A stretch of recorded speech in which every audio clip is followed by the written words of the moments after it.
Welcome into sleepy Skyrim lore.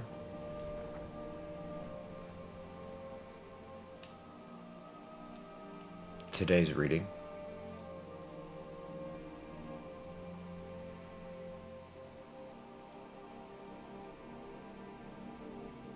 is going to be 2920 Sun's Dawn V2.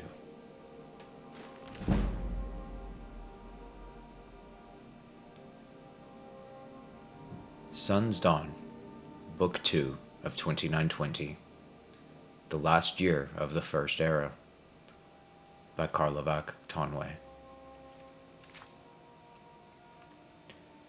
3 Sun's Dawn, 2920, The Isle of Artaeum, Somerset. Sotha Sile watched the initiates float one by one up the unsum tree, taking a fruit or a flower from its high branches before dropping back to the ground with varying degrees of grace.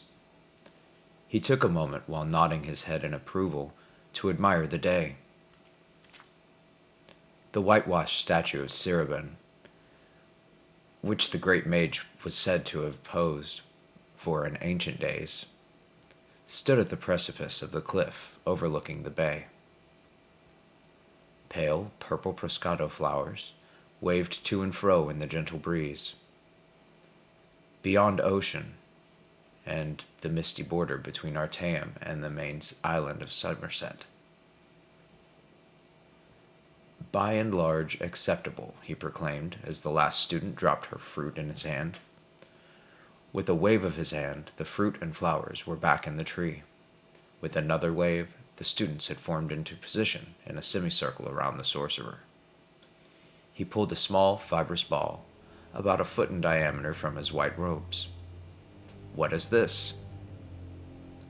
The students understood this test. It asked them to cast a spell of identification on the mysterious object. Each initiate closed his or her eyes and imagined the ball in the realm of the universal truth. Its energy had a unique resonance, as all physical and spiritual matter does. A negative aspect, a duplicate version, relative paths, true meaning, a song in the cosmos, a texture in the fabric of space, a facet of being that has always existed and always will exist. "A ball," said a young Nord named Wellig, which brought giggles from some of the younger initiates, but a frown from most, including Sotha Sile. "If you must be stupid, at least be amusing," growled the sorcerer, and then looked at a young, dark-haired Admer lass who, confused. "Lilatha, do you know?" "It's grown," said Lilatha uncertainly. "What the Dromef, after they Crevenasm. Carvanasm, but very good nonetheless," said Sotha Sile. "Now tell me, what does that mean?" "I don't know," admitted Lilatha. The rest of the students also shook their heads. "There are layers of understanding to all things," said Sotha Sile. "The common man looks at an object and fits it into a place his way of thinking. Those skilled in the old ways, in the way of Sigik, in mysticism, can see an object and identify it by its proper role. But one more layer is needed to be peeled back to achieve understanding. You must identify the object by its role and its truth and interpret that meaning. In this case, the ball is indeed grown, which is a substance created by the Drow, an underwater race in the north and western parts of the continent. For 1 year of their life, they undergo Carvanasm, when they walk upon the land. Following that, they return to the water and meth, or devour the skin and organs they needed for land dwelling. Then they vomit it up into little balls like this. Grom. Drow vomit." The students looked at the ball a little queasy. Sotha Sile always loved this lesson.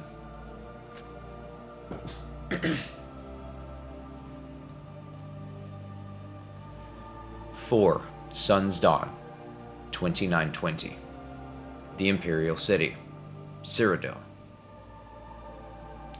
Spies, muttered the Emperor, sitting in his bath, staring at a lump on his foot. All around me, traitors and spies. His mistress, Regia, washed his back, her legs wrapped around his waist.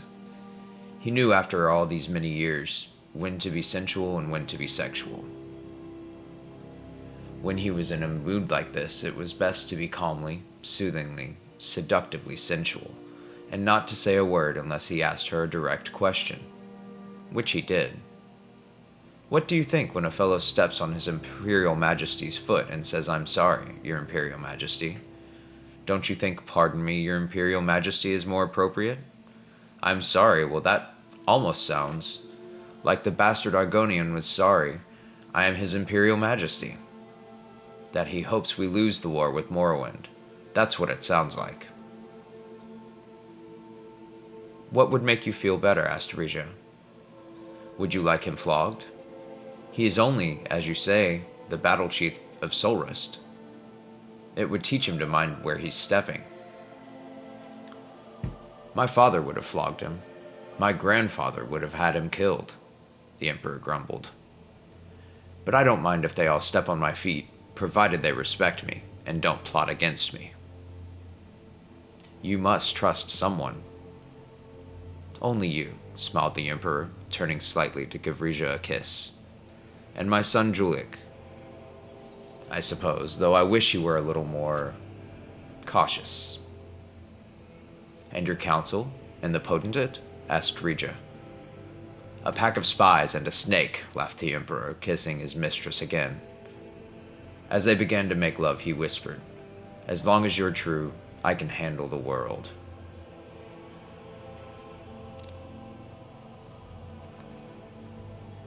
"13 Suns Dawn, 2920.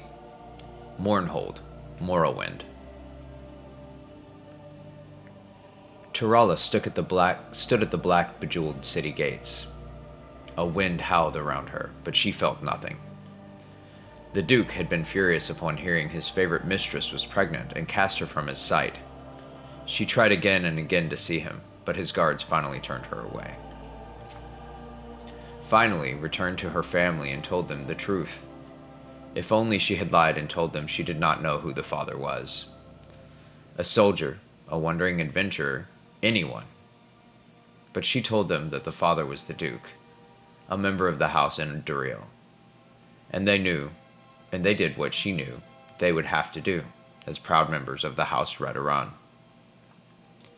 Upon her hand was burned the sign of expulsion her weeping father had branded on her. But the Duke's cruelty hurt her far more.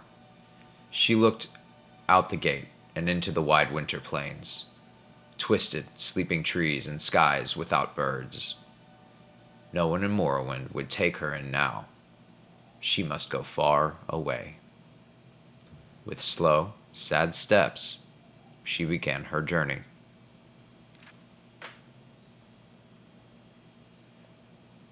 "16 Suns Dawn, 2920.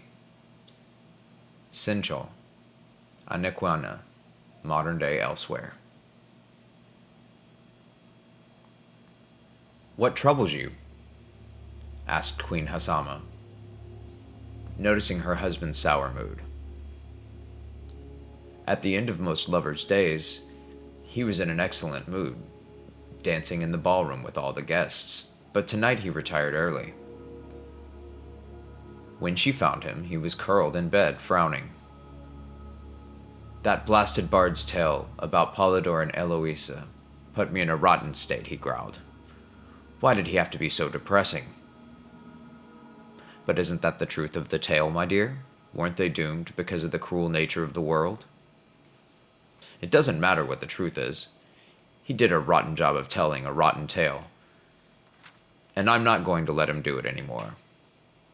King Drozel sprang from the bed. His eyes were rheumy with tears. "Where did they say he was from again?" "I believe Gilverdale, in easternmost Valenwood," said the Queen, shaken. "My husband, what are you going to do?" Drozel was out of the room in a single spring, bounding up the stairs to his tower. If Queen Hasama knew what her husband was going to do, she did not try to stop him. He had been erratic of late, prone to fits and even occasional seizures, but she never suspected the depths of his madness and his loathing for the bard and his tale of the wickedness and perversity found in mortal man.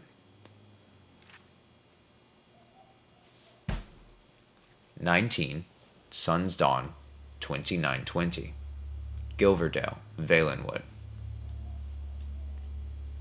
"Listen to me again," said the old carpenter. "If cell 3 holds worthless brass, then cell 2 holds the gold key. If cell 1 holds the gold key, then cell 3 holds worthless brass. If cell 2 holds worthless brass, then cell 1 holds the gold key."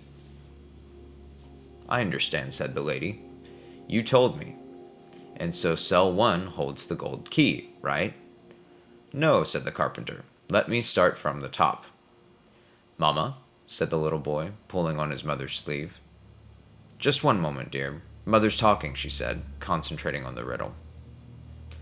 "You said cell 3 holds the golden key if cell 2 holds worthless brass, right?" "No," said the carpenter patiently.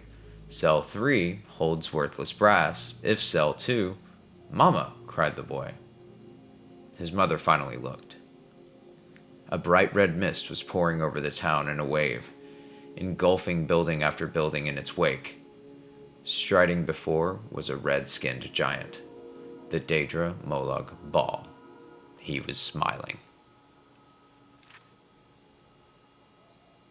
29 Sun's Dawn, 2920. Gilverdale, Valenwood. Almalexia stopped her steed in the vast moor of mud to let him drink from the river. He refused to, even seemed repelled by the water. It struck her as odd. They had been making excellent time for Mournhold, and surely he must be thirsty. She dismounted and joined her retinue. "Where are we now?" she asked. One of her ladies pulled out a map. "I thought we were approaching a town called Gilverdale." Almalexia closed her eyes and opened them again quickly. The vision was too much to bear. As her followers watched, she picked up a piece of brick and fragment of bone and clutched them to her heart. "We must continue on to Atrium," she said quietly. The year continues in first seed.